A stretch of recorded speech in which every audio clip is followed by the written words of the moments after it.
Hello, I'm Sharon Tong. Welcome to In Parliament. The debate on Budget 2012 wrapped up with the final 5 MPs showing support for the inclusivity of the measures introduced. Some lauded the government for taking steps to address income inequality, while others welcomed efforts to level the playing field, particularly in education for children in low-income families. Life must surely be more than just about rankings and lists alone.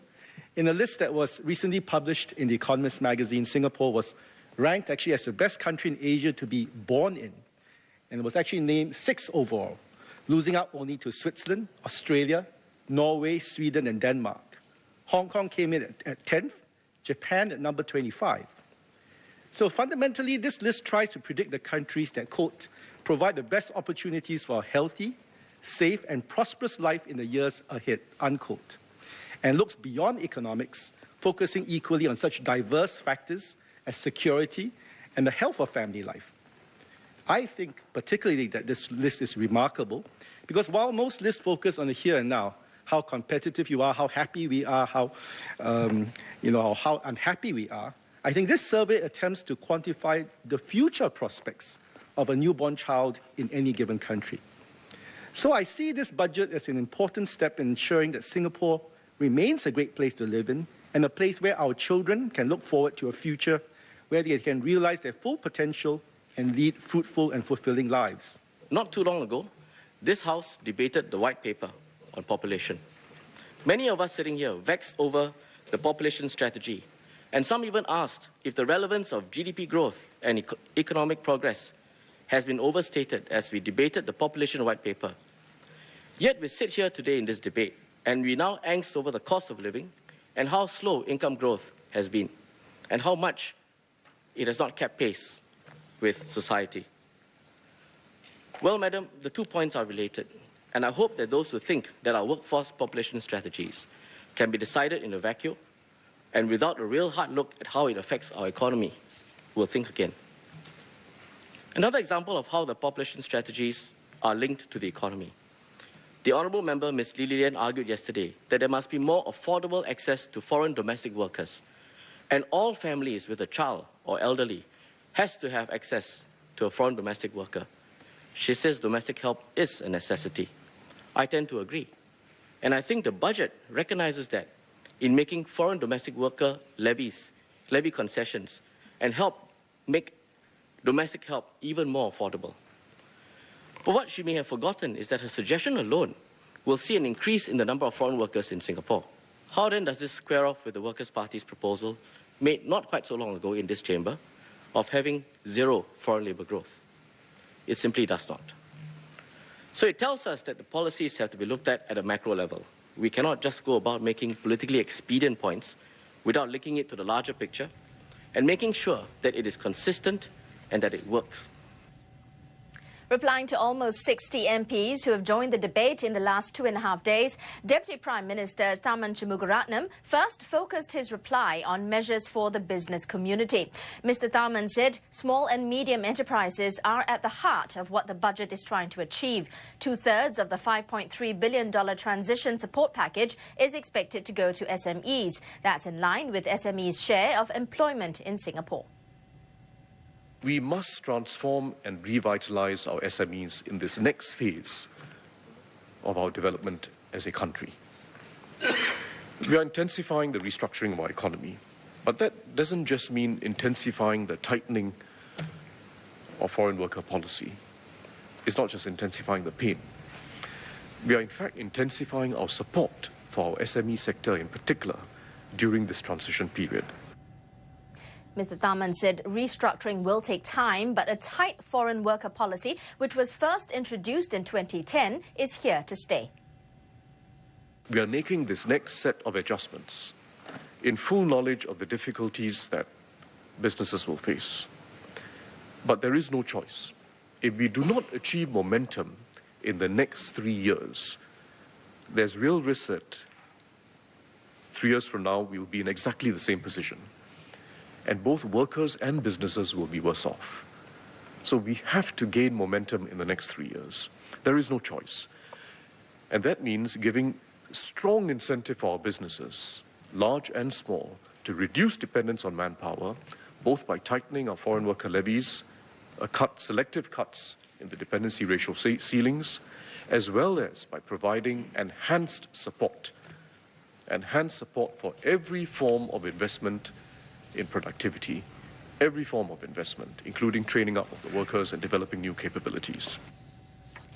Through the Quality Growth Package, Mr. Tharman said the government will flow all additional revenues from foreign worker levies back to the business sector. And the wage credit scheme at the centre of the package is designed to make SMEs the largest beneficiaries of quality growth. Should we have designed the scheme only for SMEs and left out large companies? It's a meaningful question. In principle, larger companies, you'd expect larger companies to have the means to improve productivity on their own and to share productivity gains with their workers. In practice, very hard to draw the line. How, for instance, do we distinguish between a company that is small, small number of employees, but in fact highly profitable, and has no problems sharing gains with its workers, compared to a larger enterprise, which may be in a sector with very thin margins, for whom the wage credit scheme can be very helpful in allowing them to free up resources to invest in productivity and also to share the gains with workers.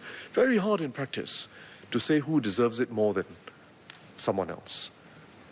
And it's not simply small against large. It varies widely according to sector, and even for companies of the same size, it varies widely. So much better to be clean about this. Our basic motivation is to flow additional foreign worker levies back to the businesses, but flow it back in the right way, not flow it back indiscriminately. And the right way means flow it back in ways that support productivity and productivity gain sharing with workers. Mr. Tharman said one reason for Singapore's low productivity was cyclical. Singapore had an unusual situation of slow economic growth in a tight labour market, so firms did not retrench workers despite an economic slowdown for fear of not being able to get them back. Productivity has been weak. Last year it was miserable, minus 2.6%. But it also reflects a broader point that there is a gestation period, as many acknowledged. There is a gestation period before productivity schemes can take off, before firms can customize the schemes that are available to their own needs and can actually think through what is in their business interests. There is a gestation. We started tightening foreign labor policy, we provided generous schemes, but there is a gestation which all countries face in the restructuring process. It takes a while before firms respond. The pain has to be enough, and the gain has to be quite clear. And I think we now have both in place. And Mr. Tharman said the government has been careful not to disperse funds too quickly before firms were ready. These are tax monies. They have to be used well. We've taken pains to develop with the industry by industry, deep dives and developing roadmaps for the future with clear milestones as to what should be achieved, and with funds being disbursed at each milestone. And in the next few years, we're going to see a lot more traction, a lot more takeoff, because many of the roadmaps have now been developed and they're ready to roll. Next, addressing Singapore's tax system, Mr. Tharman replied to MPs who called for taxes to be even more progressive. He said that Singapore already has a highly progressive system of tax and benefits, and most of the taxes are paid by the highest income earners, and the bulk of the benefits support those in the lower and middle income groups. Mr. Tharman said the true test of the progressivity of a fiscal system is not taxes, but taxes together with benefits. We are not going for progressivity or redistribution for its own sake.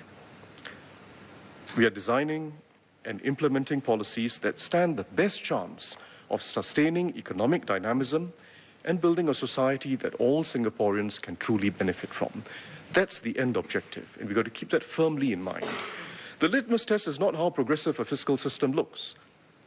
That's not the litmus test. The litmus test is whether it will truly help lower and middle income Singaporeans to have better lives. And explaining how the progressive tax system works for property tax, Mr. Tharman said only the top 1% of owner-occupied properties will see higher taxes. He was responding to Workers' Party Chairman Sylvia Lim, who asked for a clarification on how some retirees may be affected by the introduction of higher tax rates for owner-occupied homes. In designing this scheme, we even studied it geographically to make sure that the places where we knew older Singaporeans were living were properly taken care of. We looked at Serangoon Gardens, we looked at Opera Estate, we looked at Teachers Estate. And I can tell you that at least 90% of even the semi-detached properties in these older estates will not face higher property tax rates as a result of this move. For the small group of retirees who own and live in the top 1% of owner-occupied residential properties, they will be subjected to a higher property tax rate. Even then, the tax increase is modest unless they are at the very high end. And in order to ensure a progressive fiscal system, Mr. Tharman said 4 key conditions need to be met. The first is that tax adjustments are made with the understanding of what it means for equity, fairness and economic dynamism. Second, spending has to help people stand on their feet and target those who need it most, like older Singaporeans, for example. Third, the government has to work with the community. And lastly, design policies that can be sustained for not just 1 or 2 electoral terms, but many years after that.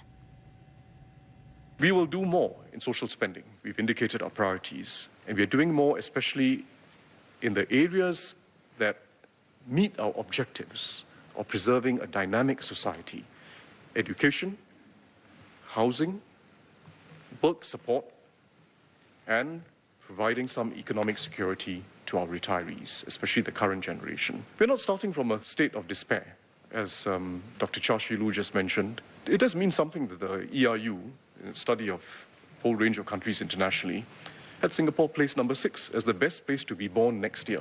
So we're not starting from a position of despair, but we want to do better. We've set out our priorities and we want to do better. Our social policies will evolve, particularly as our society, as our incomes grow slower, as they grow unequally, and as our society gets older. Those in the low-income group will receive targeted help. Mr. Tharman noted there are 2 distinct groups of people among the low-income, the old and the young. Mr. Tharman said solutions need to be tailored to their own distinct needs. For older workers, we have to enable them to have the dignity of work. We have to think about workplace design to suit their needs, and we have to provide them with greater economic security in their retirement years. For younger workers, we have to provide every opportunity for them to climb the ladder of skills, better jobs, better pay. Every opportunity for them to do that, and find every way for their children to do well, starting early in life and through their school years. Housing is also a key pillar of support for both groups, and Mr. Tharman said Singapore is in the unique position of having a large percentage of its population being homeowners. 8 out of 10 low-income households in Singapore can own their own homes, and there's no other country that comes close to it. The Koreans are closest, another country with an East Asian ethic, roof over the head, very important, and preferably one you own. But no other country comes close to us. 8 out of 10 of low-income households own their own flats. Those who cannot own because they don't have a stable job especially, or there's been family disruption, HDBs subsidize public rental flats. And Mr. Corbyn will, of course, be discussing all these issues in further detail in the COS. But I'll just clarify very quickly the useful point that Mr. Peng Eng Huat raised about the cliff effect, so to speak, when someone crosses monthly income of $800. In fact, I'd like to reassure him and all members that for existing tenants, the $800 criterion applies to new tenants. For existing tenants, HDB automatically gives a grace period when your income crosses $800. Turning to the issue of car loan curbs, Mr. Tharman announced that the measures will be tweaked so people with disabilities or their caregivers will be exempted from the new loan restrictions for 1 car. Several members, including Ms. Jessica Tan, Mr. Lim Biao Chuan, had concerns about the impact of loan curbs, the new loan rules on families. And as Dr. Intan Azura Mukhtar had specifically mentioned, families with physically disabled members may face difficulties. This is a valid concern. MAS has therefore decided to exempt a physically disabled person or his or her caregiver from the loan restrictions for one car. The exemption will take reference from the criteria in existing assistance schemes for the physically disabled. Moving on to the middle-income group, Mr. Tharman said various measures have been introduced to help them. For one, the overall tax burden for this group has been kept low. This will allow disposable incomes to rise for this group. So our strategy is we're going to do more for the middle-income group, particularly greater assurance in healthcare financing. We're helping them in home ownership, but main way is to help them grow their incomes and keep taxes low, keep the overall burden of taxes low, even as we unfortunately have to tax cars because of road congestion. Keep the overall burden low. Minimal income tax, try to avoid GST going up, and try to keep the overall burden low in terms of all the other indirect taxes. Going forward, Mr. Tharman said the middle-income group will also be a major beneficiary of the new healthcare financing framework. He pointed out that this group has benefited from other schemes in recent years. The middle-income group has benefited from significant improvements in recent years, especially our childcare subsidies, the increase in our tertiary subsidies, including the increase in university bursaries to cover the middle-income group, and our healthcare financing changes. Last year, we introduced major changes to support the middle-income group in community care and home-based care. Parliament has approved the budget for the government's next financial year starting 1st April 2013. And members of the House then moved on to debate the estimates for the individual ministries. Under the Prime Minister's office, Minister Grace Fu said Singapore's total fertility rate saw a boost to 1.29 last year. 33,205 new babies were welcomed in 2012 compared to almost 31,000 in 2011. Ms. Fu said the government will continue to find ways to boost the country's fertility rate and welcomed suggestions to do so. While we continue to support marriage and parenthood, we recognize that they are personal decisions. Social attitudes and family values play an important role in influencing these decisions. The society at large has an important role to play. Employers making available flexi work arrangements, bosses encouraging their young employees to leave the office when work is done, grandparents helping to keep an eye on the young children, a friend who organizes dinner parties and introduces new friends to one another. These are ways that can help shape a pro-family environment so that our young adults will put family high up on their priorities and are better able to achieve their family and career goals. But Ms. Fu said while the government is putting in place efforts to boost Singapore's total fertility rate, she said this would take time and the shortfall births need to be addressed in the short term. She said this is done through a calibrated pace of immigration and granting a select number of citizenships. Ms. Fu also said the government will look into some of the proposals suggested by MPs on how the country should decide who to grant citizenship and permanent residency to. One such proposal came from MP for Jurong GRC Ang Wei Neng. He said Singaporeans can be given a role in the evaluation of applications for PR and citizenship. We should consider requiring applicants for Singapore citizenship after satisfying the current eligibility criteria to further obtain the endorsements from the community. It could be in the form of obtaining endorsement from 10 Singaporeans community centres who are the applicants' acquaintances in the workplace and in the neighbourhood. For the incentive scheme to work, we need some form of guidelines and safeguard to ensure impartiality, fairness, and to preempt undesirable implications such as bribery, malpractices. But Deputy Prime Minister Hean said Singapore's immigration framework has been tightened significantly since the end of 2009. All PR and citizenship applications are carefully evaluated on a comprehensive and stringent set of criteria to assess the applicant's ability to contribute and integrate well into our society, as well as their commitment to seeking roots here. This includes factors such as the individual's length of stay in Singapore, family profile, economic contributions, qualifications, and age. And we also consider applicants' family ties to Singaporeans. Now, MP for Aljunied GRC Sylvia Lim also asked if population data could be made public. Mr. Teo replied that most of the information and statistics are already available in the public domain. In some cases, we provide aggregated information or data instead of a more detailed breakdown because it may not be in our interest to do so. It may have implications on specific groups of persons or create sensitivities in the countries of origin of those who are working here or those who have migrated here.